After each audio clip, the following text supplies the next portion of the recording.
السلام علیکم، کیسے ہیں آپ سب؟ امید ہے آپ سب ٹھیک ہوں گے۔ تنقید بک جو ہے بک 2 MA پارٹ 2 میں ہے، اور اس بک کے بارے میں باقی سارے امپورٹنٹ کوسچن جو ہے وہ اپلوڈ کر دیے گئے ہیں۔ اس کا لاسٹ کوسچن جو امپورٹنٹ ہے، باقی بھی ہو سکتے ہیں لیکن یہ موسٹ امپورٹنٹ اور جو ریسرچ کر کے بنائے گئے ہیں وہ والے کوسچن میں نے آپ سے شیئر کیے ہیں، اور یہ لاسٹ کوسچن ہے جسے ڈفرینٹ بک سے یا نیٹ سے کنسلٹ کر کے پھر بنایا گیا ہے۔ سب سے پہلے اس کی ہیڈنگ ڈیفائن کی جائیں گی، اور آپ اسی طرح ان کو لکھ لیجیے گا، اور اس کے بعد ان کو فنگر ٹپس پہ یاد کرنا ہوتا ہے۔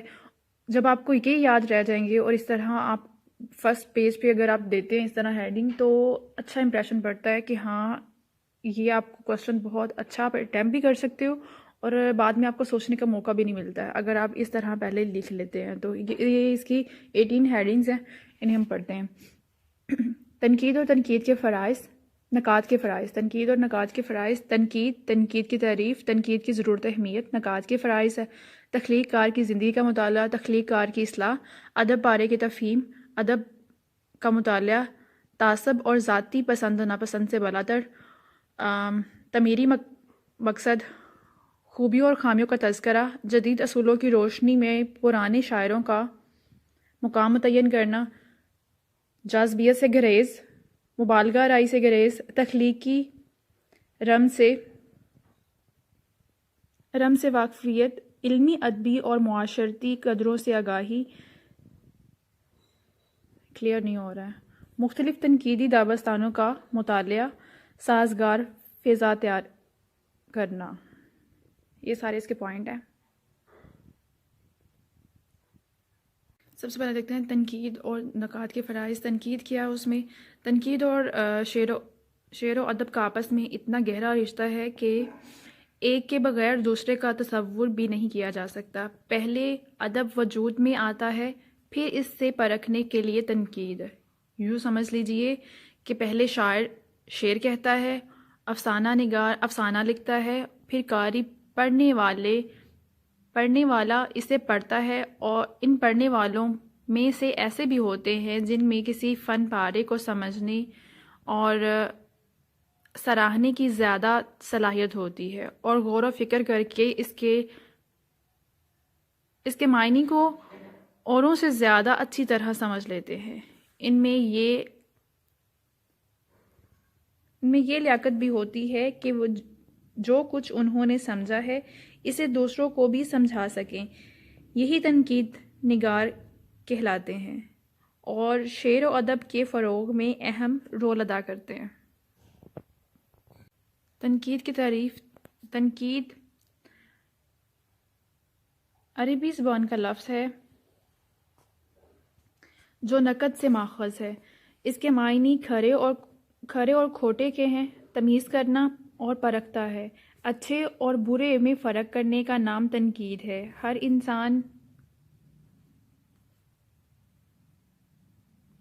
انسان میں یہ صلاحیت ضرور ہوتی ہے، خواہ کم ہو یا زیادہ ہو۔ یہ تنقیدی صلاحیت ہی تو ہے کہ انسان نے بنجر علاقوں کو چھوڑ کر زرخیز علاقوں کو چنا، محفوظ مقامات کو غیر محفوظ مقامات پر ترجیح دی۔ ہمیں زندگی میں پر اپنے تنقیدی شعور کو استعمال کرنے کی ضرورت پیش آتی ہے۔ بازاروں میں معمولی سے خریداری کرنی ہو تو سمجھ بوجھ کی مدد لینی پڑتی ہے، جس کا نام تنقیدی شعور ہے۔ زندگی کے ہر شعبے کی طرح بلکہ اس سے زیادہ ادب کے لیے تنقید ضروری ہے۔ ایک افسانہ نگار قلم اٹھانے سے پہلے سوچتا ہے کہ کس موضوع پر لکھنا ہے، پلاٹ کیا ہوگا، کس قسم کے کردار موضوع ہوں گے، زبان کیسی ہونی چاہیے وغیرہ۔ یہ سب فیصلے تنقیدی شعور کے بغیر ممکن نہیں۔ بقول حالی شاعر ایک ایک لفظ کے لیے 70 کوے جھانکتا ہے۔ جب ایک فن تیار ہو جاتا ہے تو قاری اسے پڑھتا ہے، اپنی استعداد کے مطابق اسے سمجھنے کی کوشش کرتا ہے، اس کی خوبیوں اور خامیوں پر غور کرتا ہے، اور اس فن پارے کی قدر و قیمت متعین کرنے کی کوشش کرتا ہے۔ مطلب یہ ہے کہ اس فن پارے کا ادب میں کیا درجہ ہے یہ جاننے کی کوشش کرتا ہے۔ کوئی قاری ایسا بھی ہوتا ہے جس کا علم عام قاری کی بنسبت زیادہ وسیع ہوتا ہے،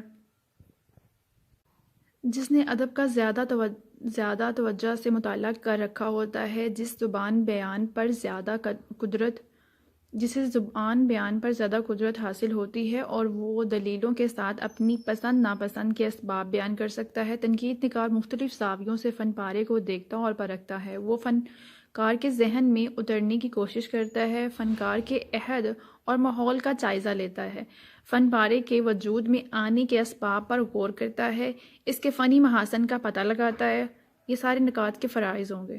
اور اگر فن پارے میں کوئی چیز تشریح طلب ہو تو اس کی تشریح کرتا ہے۔ کوئی معمولی ذہن اور کم علم انسان یہ فرائض انجام نہیں دے سکتا۔ اسی لیے تو کہا گیا ہے کہ وہی تنقید نگار کامیاب ہوتا ہے جس کے ایک ذہن میں بہت سے ذہنوں کی صلاحیت جمع ہو گئی ہو۔ سب سے ضروری بات یہ ہے کہ وہ غیر جانبدار ہو، کھلے دل سے فن پارے کو پرکھے اور دو ٹوک رائے دے۔ بقول آئی اے ریچرڈز، تنقید کا کام کسی مصنف کے ادب پارے اور فن پارے کی تشریح اور اس کی جمالیاتی قدروں کے بارے میں فیصلہ کرنا ہے۔ یہ ان کی ڈیفینیشن ہے۔ بقول ولیم ہنری ہیڈسن، آج موبائل پتہ نہیں کیوں اتنا بار بار بلر ہو جاتا ہے۔ تنقید ادب کی تعریف اور تشریح توسیع کرتی ہے۔ یہ تنقید کی جو ڈیفینیشن ہے وہ ولیم ہیڈسن نے کی ہے۔ تنقید ادب کی تعریف اور تشریح توسیع کرتی ہے۔ بقول ایڈمنڈ گوس، فن پارے چاہے وہ ادبی ہوں یا فنی ہوں کی قدر و قیمت کے بارے میں فیصلہ کرنا تنقید کہلاتا ہے۔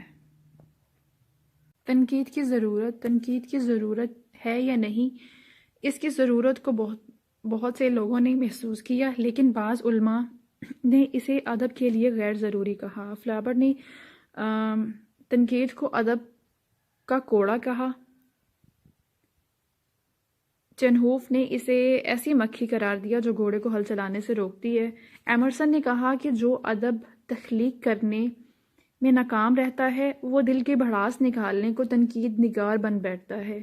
تنقید کو غیر ضروری بتانے والوں کی ایک دلیل یہ ہے کہ تنقید خواہ مخواہ فن پارے اور کاری کے درمیان حائل ہو جاتی ہے۔ تنقید کاری کو اس کا موقع ہی نہیں دیتی کہ وہ اپنے فن پارے سے لطف اندوز ہو سکیں۔ ایمرسن کے نزدیک یہ ہے کہ جو لوگ ادب تخلیق نہ کر پاتے ہیں تو وہ تنقید نگار بن جاتے ہیں، اور قاری جو ہے اس سے پہلے کہ وہ پڑھ کے اس چیز کو جج کرے، آلریڈی وہ اس چیز کے بارے میں بڑاس نکال چکے ہوتے ہیں، تو پھر وہ اس سے لطف اندوز نہیں ہو پاتا قاری جو ہے، پڑھنے والا۔ لیکن جس تنقید کے خلاف اتنی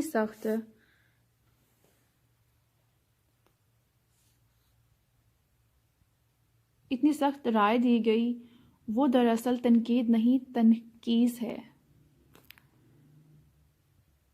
صرف نقص نکالنے کا کام کرتی ہے، صرف کیڑے نکالتی ہے، محض نکتہ چینی کرتی ہے۔ اس کو کیا کہتے ہیں؟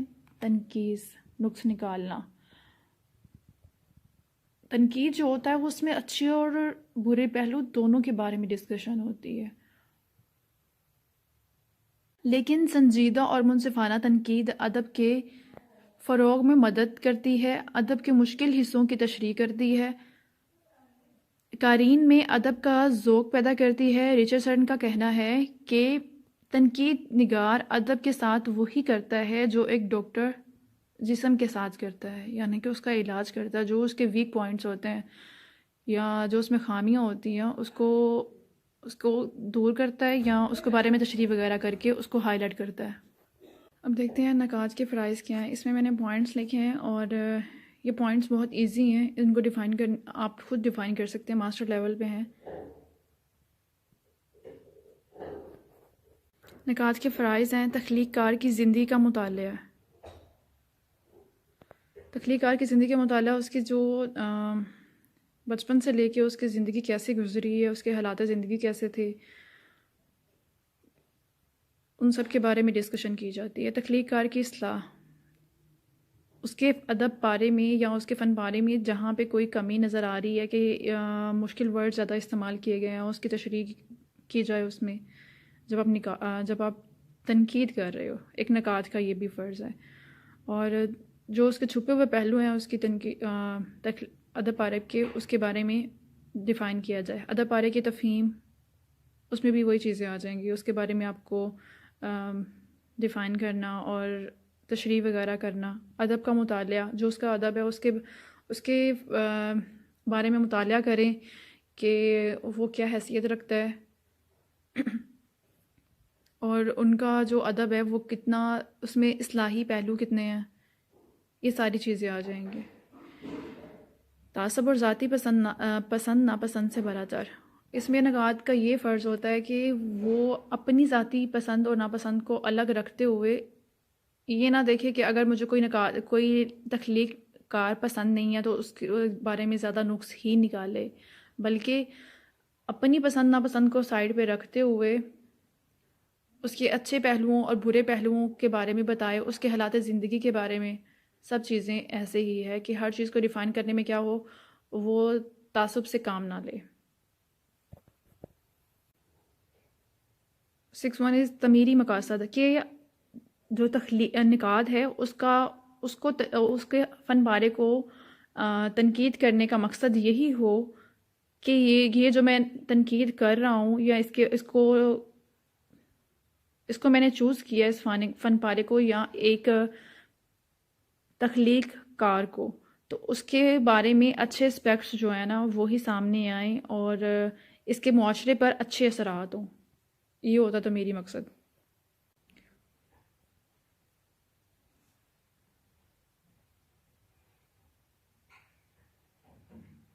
خوبیوں اور خامیوں کا تذکرہ، اس کے ساری خوبیوں اور خامیوں کا تذکرہ کیا جائے، یہ نہیں کہ صرف خامیوں پر ہی فوکس کیا جائے۔ جدید اصولوں کی روشنی میں پرانے شاعروں کا مقام متعین کرنا، کہ آپ جس فن پارے کو یا نقاد کو چن رہے، تنقید ادب کو لکھنے والے کو چن رہے ہیں، تو اس وقت میں اس کا کیا مقام تھا اور اس فن پارے کو کتنی مقبولیت حاصل تھی، وہ سب چیزیں بھی اس میں ڈسکس کی جائیں۔